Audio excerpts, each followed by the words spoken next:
Putin को उपरे बर्षिले Biden अधिक आर्थिक प्रतिबंधक घोषणा कले बाइडेन यूक्रेन युद्ध पर रूस को बहुमूल्य देवाक पड़िबो। रूस बैंक मानक पुंजी बाज्याप्ति हेबो। ए सबु पदक्षेप G7 और अन्य सहयोगी राष्ट्र नेबे। पुतिन युद्ध आरंभ कले से आक्रमणकारी। पुतिन अंतर्जातीय नियमर खोला उल्लंघन करिसेंती।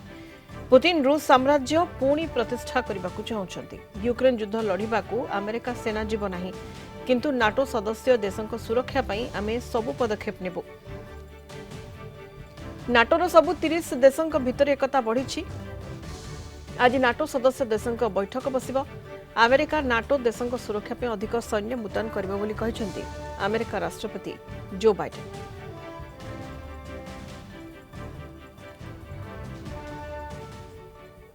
The Russian military has begun a brutal assault on the people of Ukraine.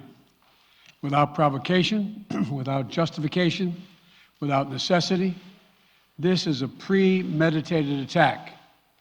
Vladimir Putin has been planning this for months, as we've been saying all along.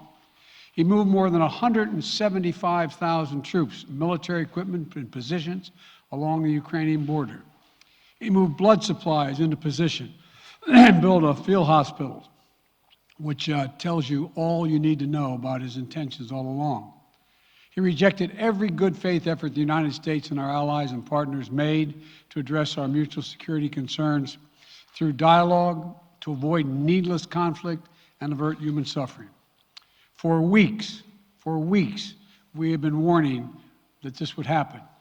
And now it's unfolding largely as we predicted. In the past week, we've seen shelling increase in the Donbass, a region in eastern Ukraine controlled by Russian-backed separatists. The Russian government has perpetrated cyber attacks against Ukraine.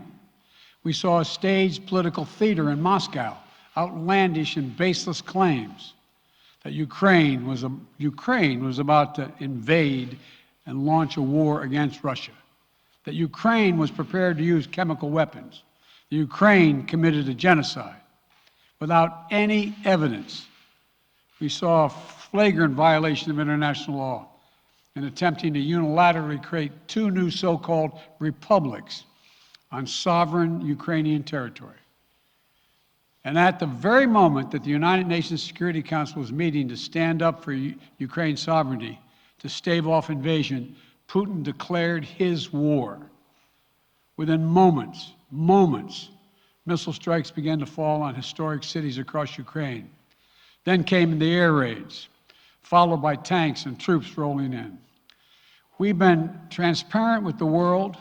We've shared declassified evidence about Russia's plans and cyber attacks and false pretexts so that there could be no confusion or cover-up about what Putin was doing. Putin is the aggressor. Putin chose this war, and now he and his country will bear the consequences. Today, I'm authorizing additional strong sanctions and new limitations on what can be exported to Russia. This is going to impose severe cost on the Russian economy, both immediately and over time.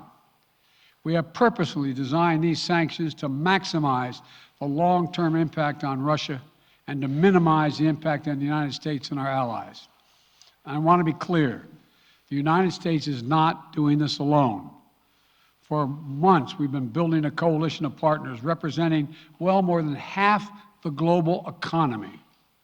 27 members of the European Union, including France, Germany, Italy, as well as the United Kingdom, Canada, Japan, Australia, New Zealand, and many others, to amplify the joint impact of our response.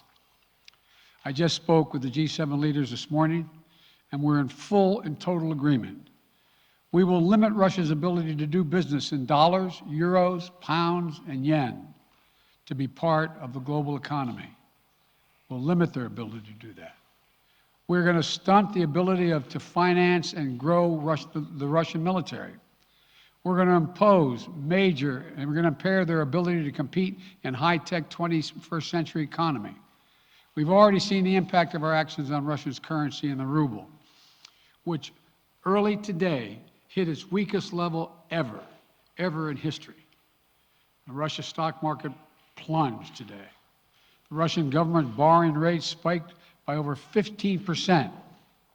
And today's actions We've now sanctioned Russian banks that together hold around $1 trillion in assets. We've cut off Russia's largest bank, a bank that holds more than 1/3 of Russia's banking assets by itself, cut it off from the U.S. financial system. And today, we're also blocking 4 more major banks. That means every asset they have in America will be frozen. This includes VTB, the second largest bank in Russia, which has $250 billion in assets.